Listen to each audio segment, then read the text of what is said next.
You got arrested by Milwaukee PD, didn't you? I did. That was a bad night, man. So I get an informant who again tells me he's got a couple guys that can do ounces and I can follow that with kilos. What I don't know is a couple weeks before, these two guys had driven by and pumped a bunch of bullets through a second floor beauty salon. My informant cuts me into them. I jump in their car. We park in a dead end and negotiations are going really good.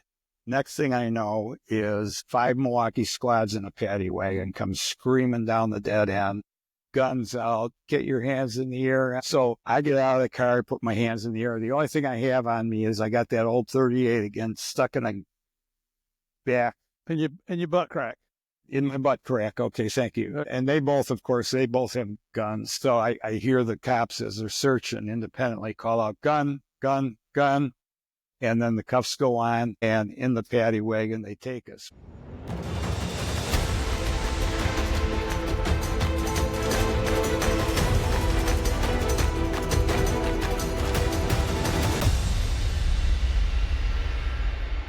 Hey, everybody. Welcome back to part 2 of episode 180 of Game of Crimes with Murph in the Morning. Still here with Bill Hehr, former and now retired BNDD and DEA agent. If you met with us yesterday, you heard about his career in the very beginning. This is before DEA was even created. That's where I want to start today is, Bill, so you came on with the Bureau of Narcotics and Dangerous Drugs, but then a year later is when the President of the United States said, hey, I'm creating a new agency, right? Yeah, almost exactly a year later. So what was the focus? Why did it change from one to the other? And well, why? Yeah, a couple things happened during, say, a 3 or 4 year time period between 1970 and 1974-ish. The first substantial thing that happened before I even came on the job was Congress passed the Controlled Substances Act in 1970, which gave narcotic investigators great new tools to go after the bad guys, one of which was the conspiracy law. And at the same time, Nixon declared that there was a war on drugs and that heroin was really big in New York, Nicky Barnes and that crew. Nixon created what he called the Drug Enforcement Administration, which was a merger of the DEA agents we had at that time, which I thought was only like 800 and 1,400 customs agents. And they would merge up together. The customs agents jumped into the DEA groups and, the what were BNDD groups. And there was a 6-month learning curve because the customs guys had done a different job than we were doing. And we wanted to continue doing the job that we were doing, going UC, doing surveillance, doing stuff like that. And it finally worked out. After about 6 months and you peeled all the layers away, we found out that the customs guys had the same motivations and same goals that we had. So we got together and doubled, if not tripled the size of the agency and had a lot more manpower and started using the 846, the conspiracy law, and some of the other tools that they gave us. The amazing thing, and part of the reason for the book, is it shifted midway through because I started thinking, God, during the time I was on the job, we got all these new tools that nobody had before, and nothing's changed. You use the conspiracy laws, and you locked up group after group after group of people, and, well, you see what's going on today. So that's, I get interviewed on some TV shows occasionally, and podcasts and radio shows, things like that. Harvey and I both do, and people always ask, you guys took down Pablo Escobar. Did you have any positive effect on cocaine trafficking by taking down the Medellin cartel? We tell them, yeah, we did. Lasted about 2 weeks. Because Cali cartel stepped up. And here's the sad truth. Here we are in 2025 now. And I asked the question, can you go out on almost any street corner in the United States and buy cocaine today? And the answer is yes, you can. Yeah. There's so many people that want to make that what they think is easy money. But the problem I have with it is the demand. Because if we could drop the demand in the United States, the supply would go away. That's sunk into my head is as long as we have this voracious demand, which was created when cocaine first started hitting the United States, say that in the late 70s, early 80s. And I mean, a kilo would come up and that thing would be sold in a matter of hours. Then 2 kilos would come up in a matter of hours, and then 20, and then 100, and then 1,000. And as fast as they could get it up here, it would be on the streets. It's amazing. That's a whole nother topic to talk about. We want to get back to Bill's career here. So if you remember from yesterday's episode, he moved over to Milwaukee. And so you're 28 years of working for the government, right? Yeah. And 23 of those years were spent working undercover. I did a total of 26 with DEA. And my last undercover was right before I became a GS. And I'd probably been on the job, just 9 years, I think, at the time. Why did you want to do undercover for 23 years? That's a long time.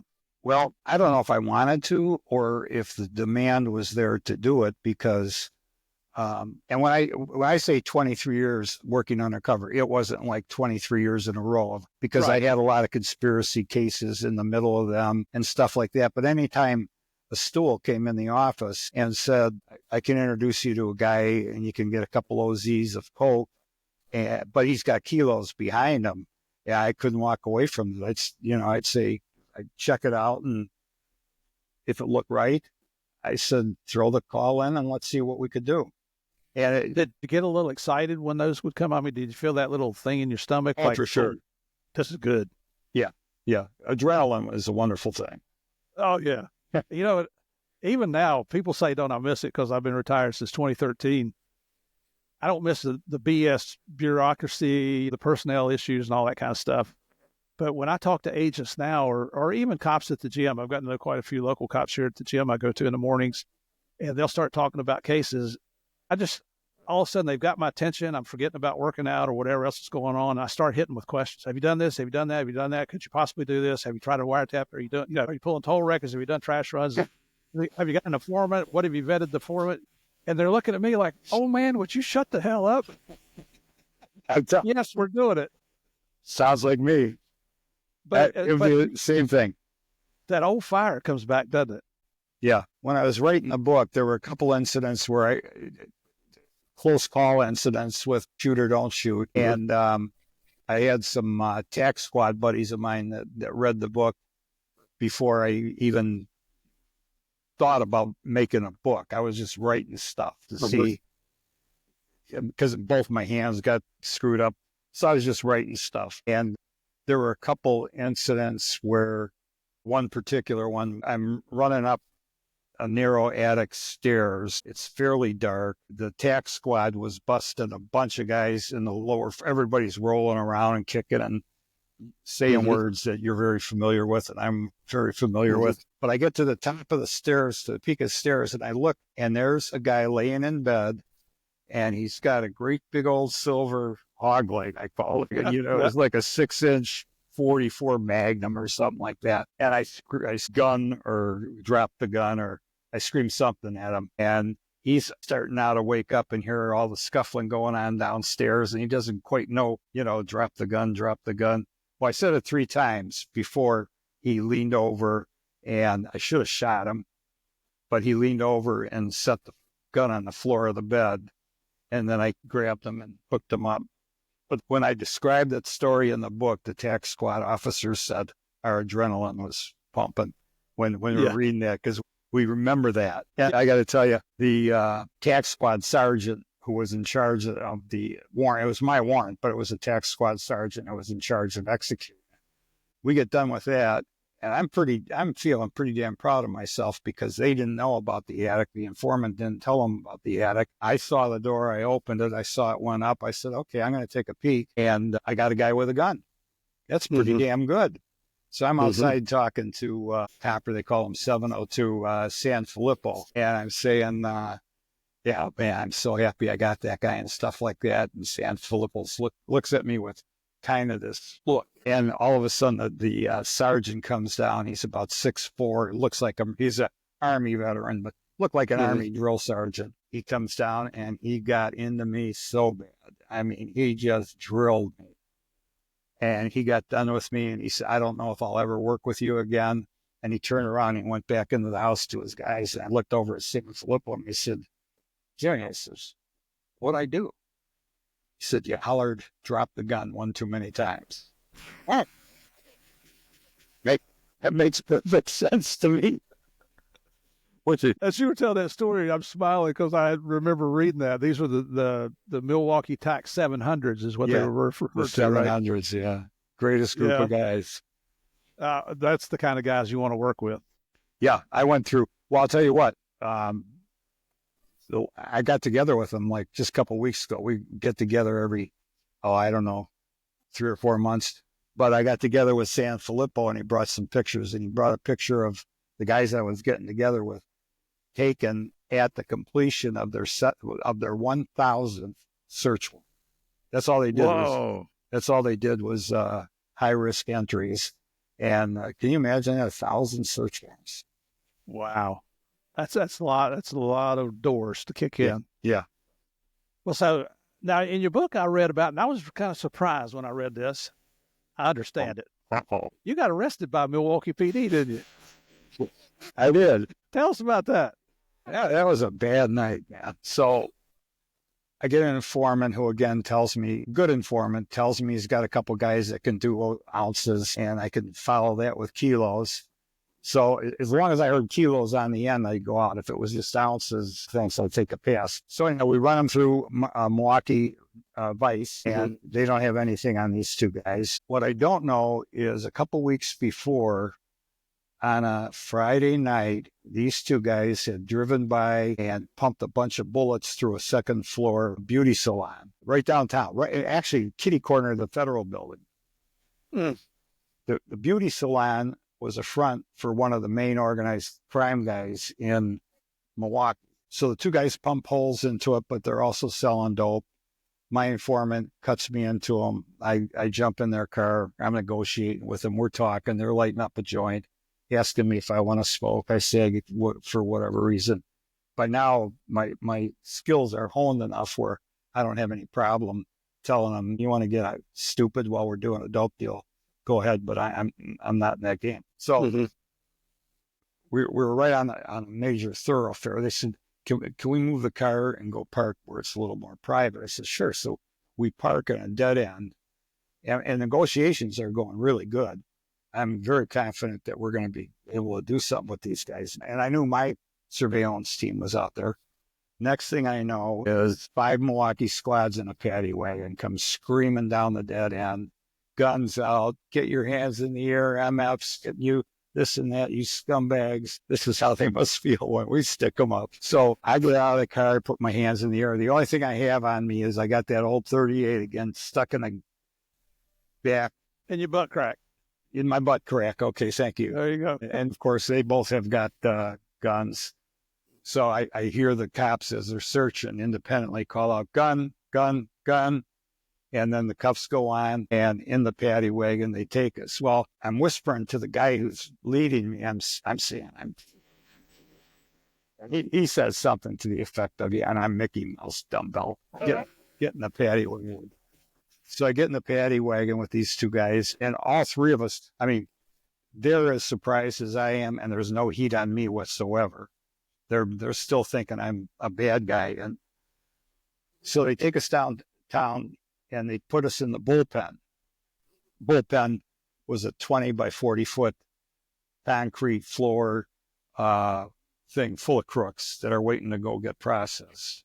And now my concerns are being raised because somebody in there might know me, because I've been doing enough work in the city, and I'm saying, just get me out of this freaking bullpen. Well, fortunately, they come back, grab me, print me, photograph me, and when they printed me and photographed me, I keep on telling them I'm DEA. I get the same response. Yeah, I'm Mickey Mouse. You're going to jail, son.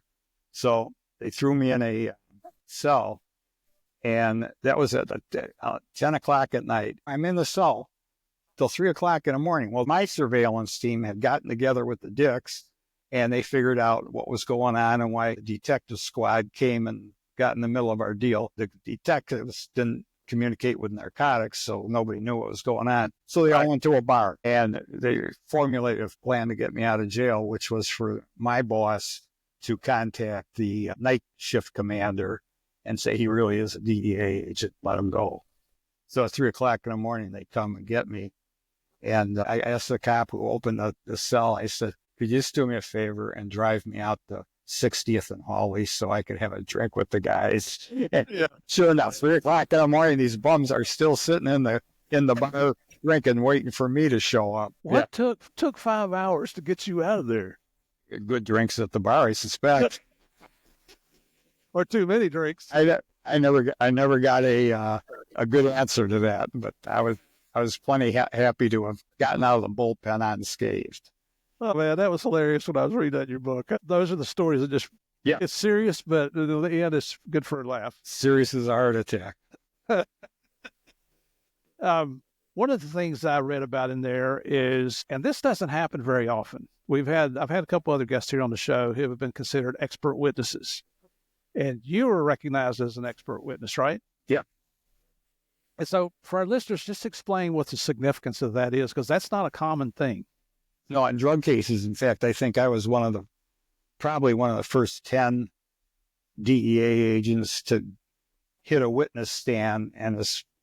And the difference between an expert witness in any type of case, be it a medical fraud case or a drug case, is the differences. And once you're qualified as an expert, you can give an opinion. Okay, you can't give an opinion as a regular transactional witness.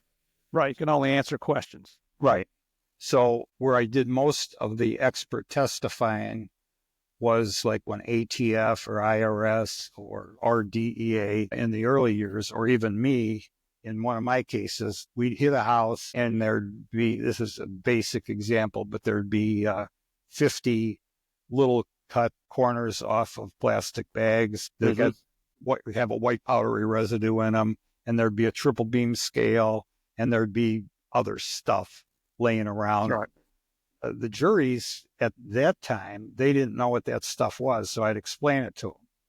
And as the expert witness thing progressed, it got to the point where there's one case where I think it was a Florida agent came up, but anyhow, they grabbed a kilo out of some hotel room, and this guy had a piece of paper in his back pocket.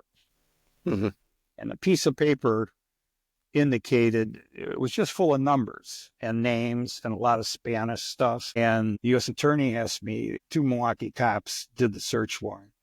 The U.S. attorney's office asked me to take a look at this paper and see if I could make anything out of it. I can't remember the numbers, but at the time, HAFCEN, do you know what that means? No. HACN. Anyhow, at the time, one of the figures was 50,500. And then over here was Juan, Manuel, Joey, Jim, this and that. And they would have plus or minus this, plus or minus that. Well, by the time I got done with all 3 of the papers, I determined with absolute confidence that the guy who was holding the papers had brought up and delivered 6 kilos of cocaine to Milwaukee, no question. So judge accepted the testimony, sentenced the guy to a god-awful amount of time. It went to the 7th Circuit Court of Appeals. This is one of the first drug note cases, I think, at least in the 7th Circuit, where the 7th Circuit closely reviewed it and agreed with me, but sent it back for a hearing. So we had to have another hearing about it. I did the same thing, et cetera. It goes back to the 7th Circuit, and the 7th Circuit affirmed everything. They said, yeah, now this makes sense. It is 6.5 kilos. It wasn't 6.5 kilos from a deal he did in New York. Dope peddlers, according to our expert, don't carry drug notes for weeks and weeks at a time, et cetera, et cetera. So I did a lot of that, yeah. And it wasn't just once. I mean, you did, I think in the book it says you did over 50 expert witness testimonies. Yeah, I was somewhere around there. I was hitting the witness stand over a period of 10 or 15 years, maybe once a month. Wow. For either DEA or for couple occasions, ATF, IRS. I worked real closely with IRS just to explain stuff because they do garbage pickups and they come up with all these great notes like you were talking about earlier with the names, 10Z, $1,200. Well, yeah, it didn't take an expert to figure that out, but it took an expert to explain it to a guy that was qualified by the judge to be able to explain his opinion to the jury. Absolutely. The dumpster diving thing is not a glorious occupation to have, but it's amazing the information you get out of people's trash. Yeah. It's wonderful. Not something you want to do on a regular basis, but you know what? When you're the new guy, you got to do what you got to do. Yeah. That's for sure. Now, I also read in your book there about there was a cartel-related case that came to Milwaukee. I mean, this is a time when all the cartels are working in L.A. and New York City and South Florida, but the cartel hit Milwaukee, huh? I'm trying to think. The chapter's titled, I think, The First Cartel Case. Oh, yeah. So we get a call from Fort Lauderdale. And it's this tip of the spear ring a bell. I think that was the name of the... I don't remember reading that, but... Okay, but anyhow, here's what happened. So prior to what I'm about to talk about, if we saw 20, 30, 40 pounds of pot, that was a lot of pot. Well, all of a sudden, one of Frank White from Fort Lauderdale, one of his guys called us up. And he says, there's supposed to be a big load of pot getting driven and delivered to Joe Shit the Rag Man at this phone number. So we run the phone number, we get an address, run out to the farm. It's a farm in Salem, Wisconsin, and it just looks right. You know, it smells right, it looks right. So we set up surveillance on it, and myself and my partner at that time, there was a abandoned, I think it was a VW bus or something. Oh, no, it was a pickup truck parked just off the curtilage. And my partner and Fair game. Yeah, my partner and I fell on our bellies with our radio we get underneath the pickup truck, and we got a perfect eyeball on the front door. And we're not there for 15, 20 minutes. And all of a sudden the doors open up and the guys are walking out of the house with bales of pot and they're throwing them into the truck. At the same time this is happening, I was close enough to the curtilage where I'm laying where I could get a good look, but I'm also laying in a position where I can't do a lot of moving. And one of the guys comes out to take a leak right on the tire that's hiding me. So I look at Charlie, my partner, I said, Charlie, this is bad. I don't know if they pay us enough for this. So he loaded up the van. The van takes off. We could tell there were still people in the house. Mm-hmm. We radio out. We said they just loaded the van up with a lot of pot. You need to take it off. And when you take that off, we'll secure the house, get a warrant for the house, and boot the door down. So the truck full of pot takes off, do a vehicle stop. I don't know, it's 3 or 4 people in the truck, and I think everybody was armed, or two of the 3 people were armed. They radioed back to us. They said, secure the place. We got dope, and we'll get a warrant.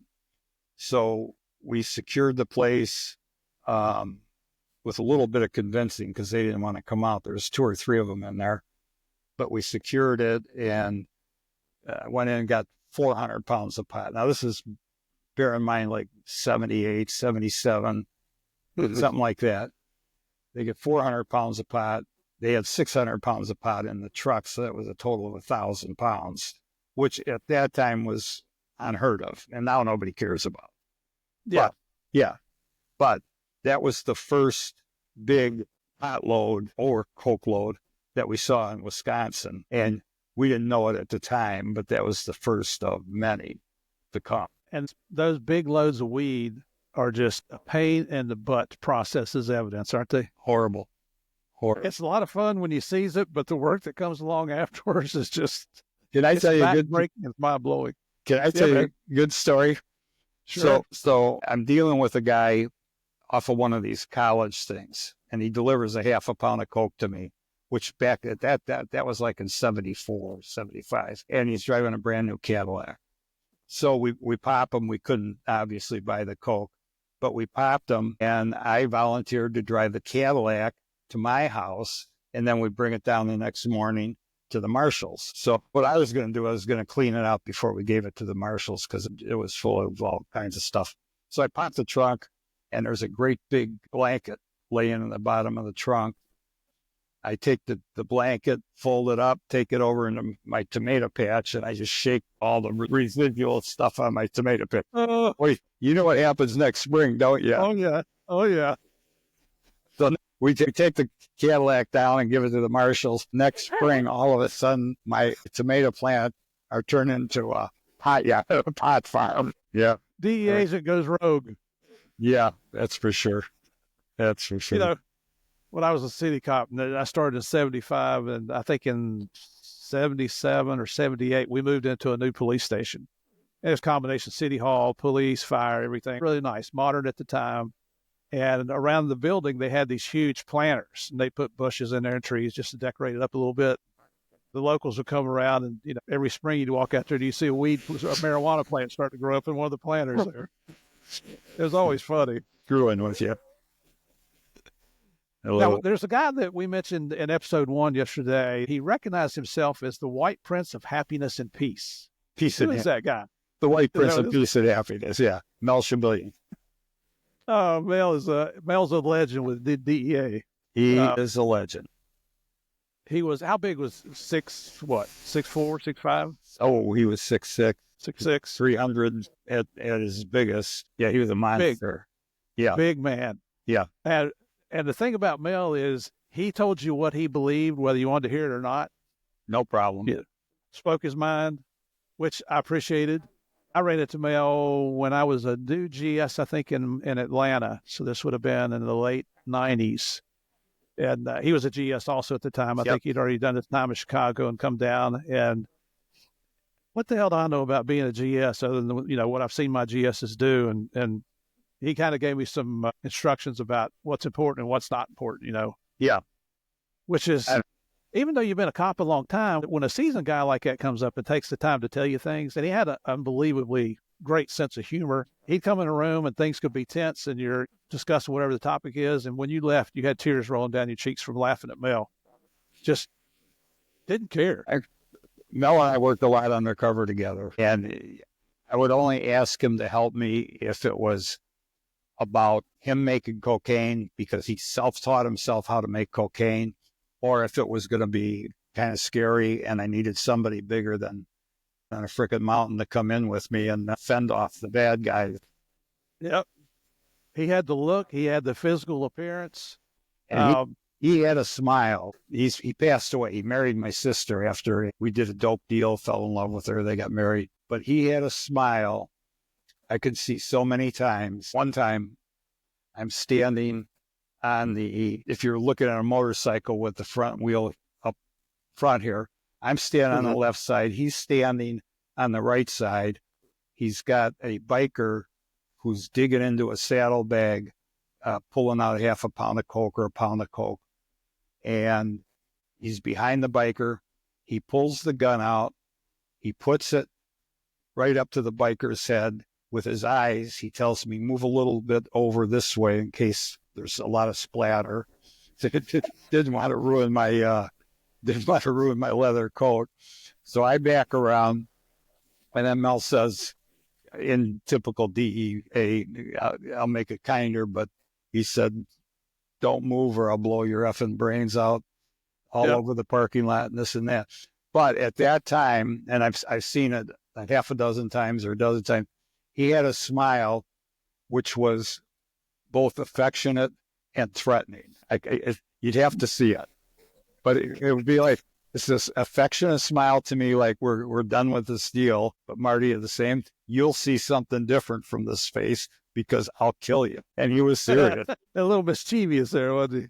Yes. Yeah. And not to get too far into Mel's career, God rest his soul, but he was the agent that put the tracking devices on the 55-gallon barrels of ether that were going to the cocaine labs in the jungles of Colombia. He was. Which, if most people know anything about cocaine, know about Tranquilandia. And that was, I think that's probably the largest cocaine lab seizures ever. It certainly was at that time. And Mel kind of orchestrated that because he figured out how to track these chemicals. That was unbelievable. Yep. I mean, it's something like 10 labs were seized. I think it was 30,000 kilos. It was just an unbelievable case. Did I go on for a second about that? Real quick. Absolutely, man. Okay. So Miami was so busy during this time period that Mel and I would coordinate our trips as to be in sync with each other so we could get together afterwards and go to High Life or go to Chuck's or go to wherever. So I'm meeting two Colombians down in an airport hotel. And I go, as soon as I walk in, I see a reporter from the Chicago Tribune, a crime reporter that had covered us on something, and I had met him. But when our eyes met, I said, "Oh God, it's O'Brien." I said, "Just leave me alone." He could tell by the look on my face. Don't talk. So I'm meeting with these two Colombians. It's going to happen. Go to the bathroom. I'm going to the bathroom, and all of a sudden, this huge monster of a man stands next to me, and Willie, what the hell are you doing down here? I said, "No, I'm negotiating with a couple of Colombians. What are you doing down here?" He said, "I'm doing the same thing." He says, "I'm negotiating with some Colombians." That was the people where he ultimately sold the 55-gallon drums of ether to. So he was starting, yeah. And then a couple of weeks later, he calls me up, and of course the secretary says, "It's the White Prince of Peace and Happiness calling for you." I said, "Good." He said, "Hey, do you ever get any dope off those guys you were talking to?" I said, "Yeah, I got a couple of kilos. That's all I could get." I said, "How about you?" He said, "I got 10 labs, 30,000 kilos of cocaine, 14 airplanes, 80 or 90 people." I said, "Oh, that's a teletype I read." "Yeah, that's a teletype." Yeah. Right? Wow. I mean, before we leave Mel, I want to touch on one thing because this is our culture that I want to talk about just for a second. He was in Las Vegas when he passed, right? And you were where were you at that time? New Orleans, I think. And you weren't in a position where you and your wife could get out there to be with him. But what'd you do? Well, my sister called me up and said, quote unquote, "He's gone." Uh-huh.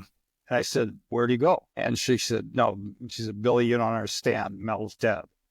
Oh, so it took a while to compose myself. And then we started thinking, because she's out there with Mel and his son, Jeff, at a wrestling meet. And it took a while to compose myself to get a game plan together because you got to figure out what to do. So what we decided on doing was Mel's family would come out first to be with my sister and Mel. And my wife and I would go down to their place in Texas when my sister got there when she was by herself. But in the meantime, one of my instant thoughts was, and this was like the coolest thing.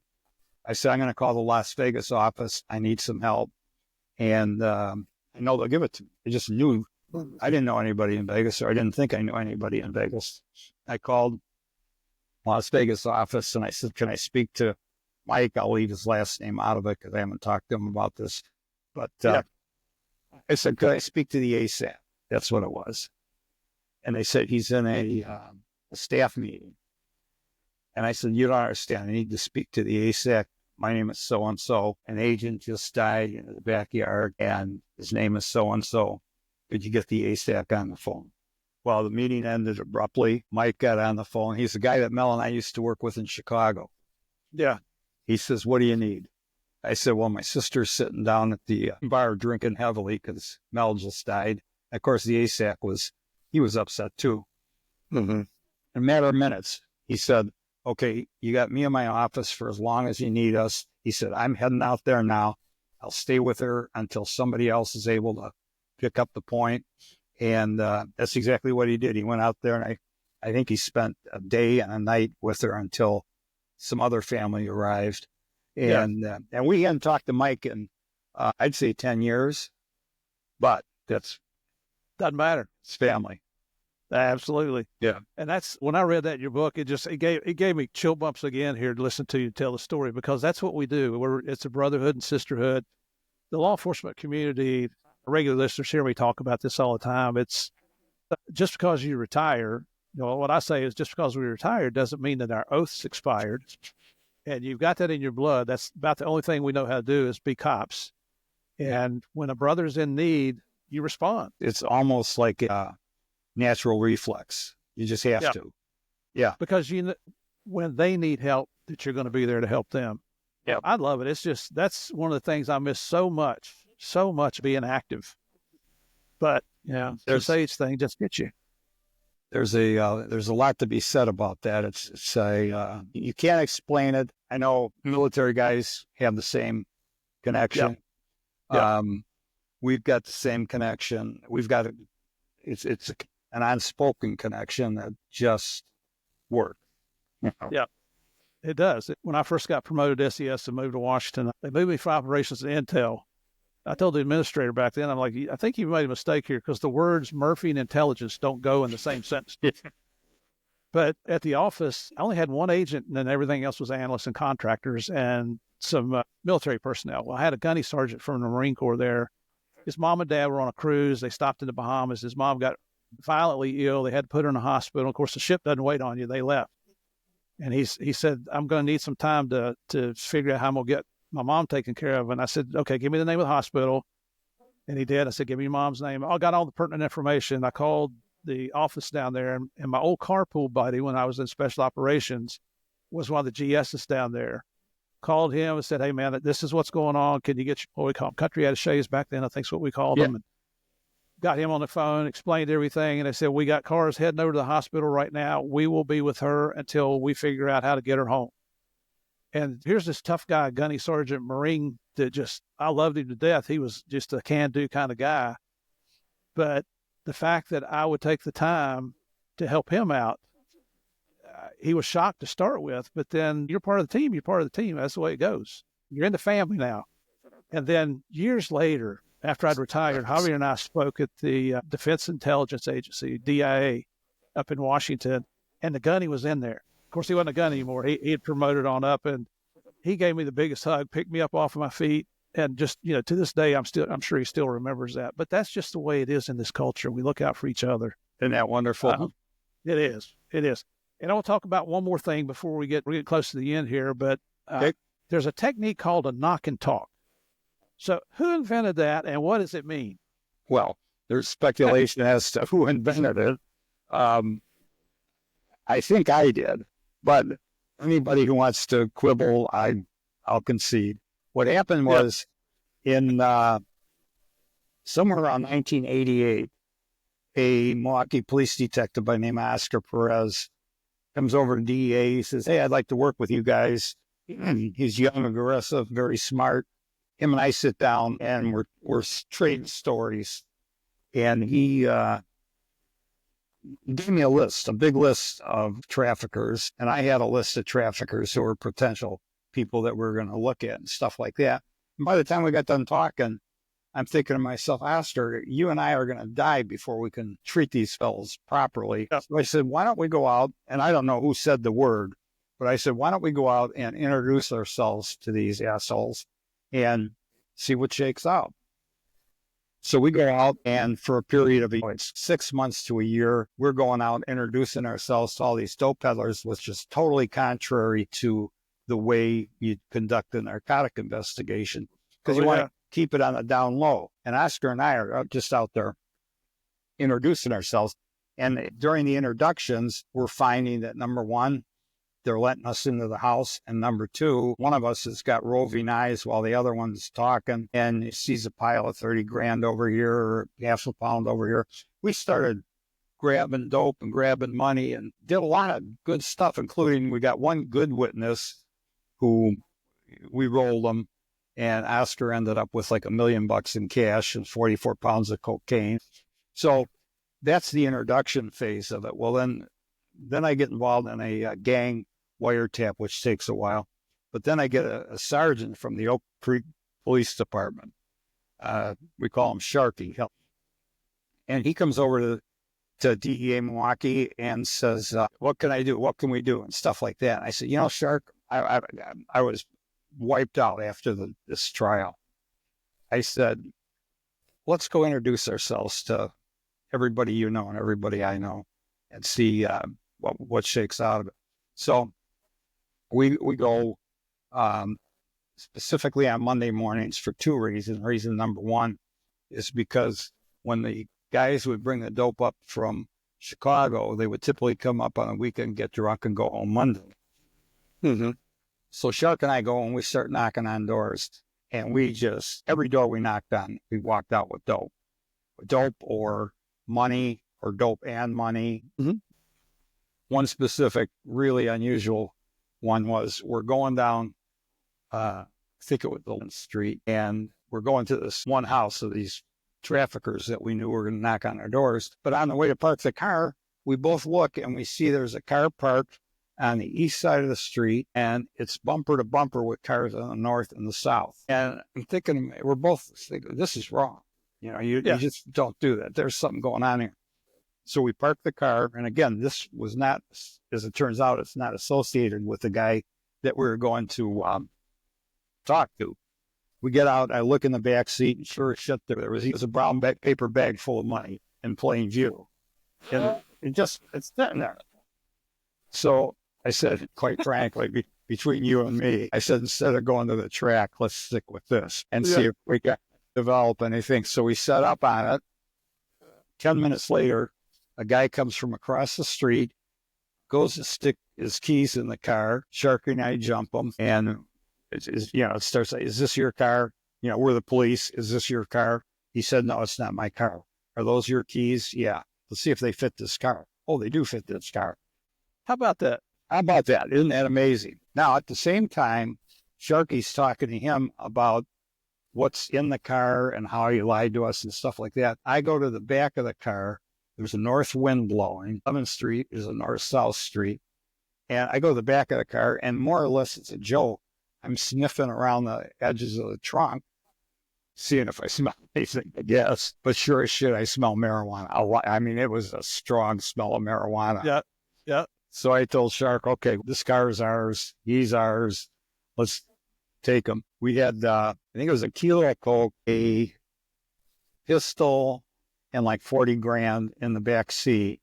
And in the trunk, in the compartment, was like 150 pounds of dope. Then we get the guy's name. This all occurs over a period of several hours because, of course, he doesn't understand English. And we finally get his real name and his real date of birth, run it through NCIC. He turns out to be a fairly high-ranking guy out of El Paso. He had federal warrants for the bum out of El Paso. But that was typical of our Monday mornings, where we would just go out and sniff stuff out. Yeah, well, and I think I read where you weren't real fond of those Monday morning staff meetings, were you? I tried to avoid that. Avoid that conversation, but yeah, that was part of the reason. I love this, and I'm so sorry we're running out of time. There's a couple things I want to mention before we finish up. That when you retired was it 2000? January 1st. January 1st. I mean, I looked in, and this is listed in your book, the numerous awards that you were recognized for throughout your career, for all the undercover, for all the investigations you did, for the ideas that you came up with, concepts, new ways of doing things to try to keep up with the dopers. The list is very long, but the one thing I think that impressed me the most was in September 22nd, 1995, as you were leaving Milwaukee to go to New Orleans. What happened that day?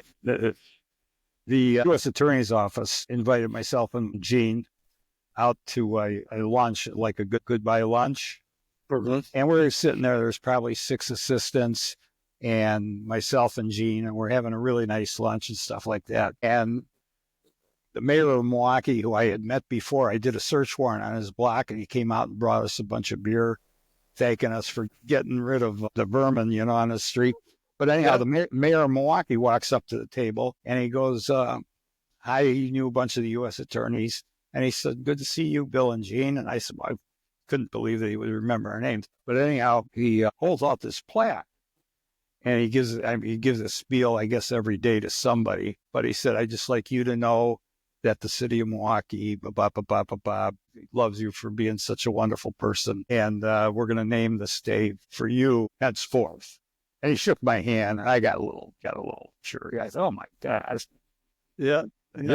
just having a good time there."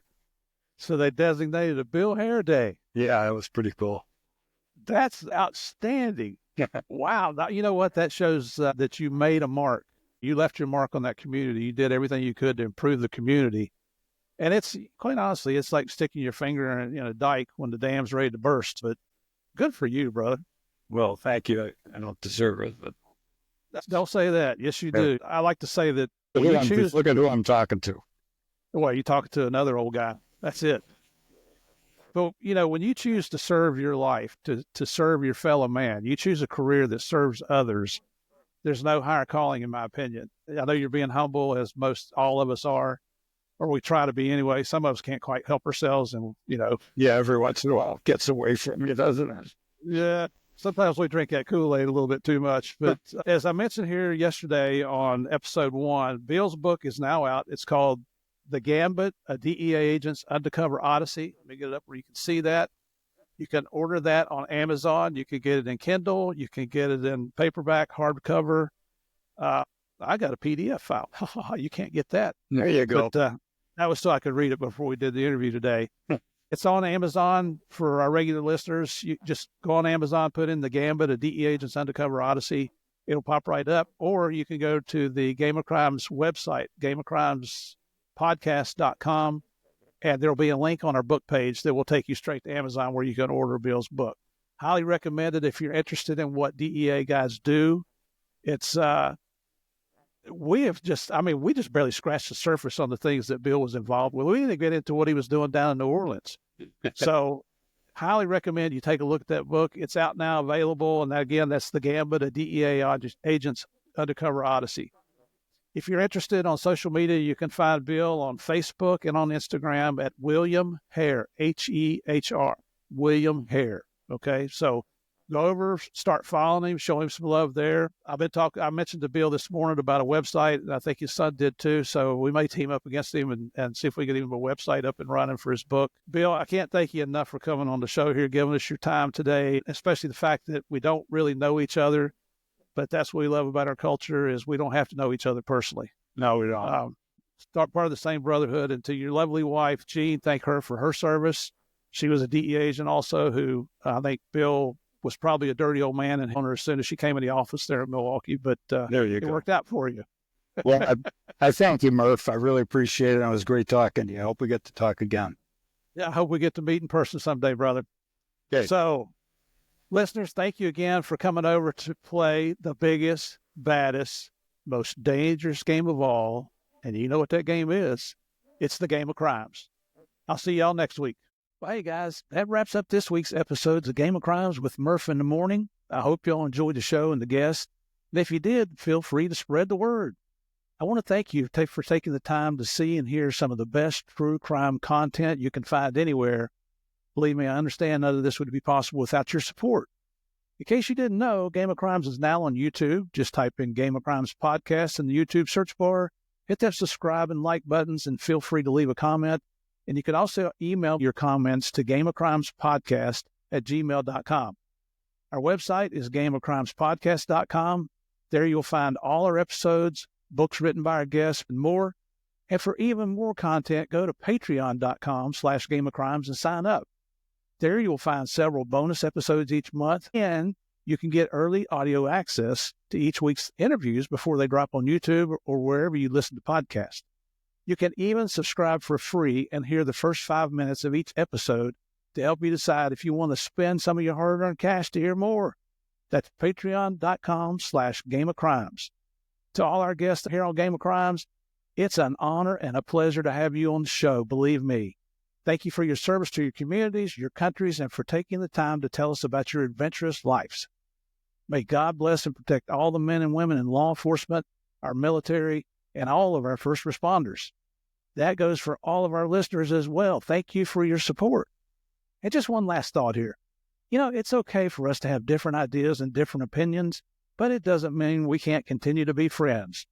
Thanks again for joining me to play the biggest, baddest, most dangerous game of all, the Game of Crimes.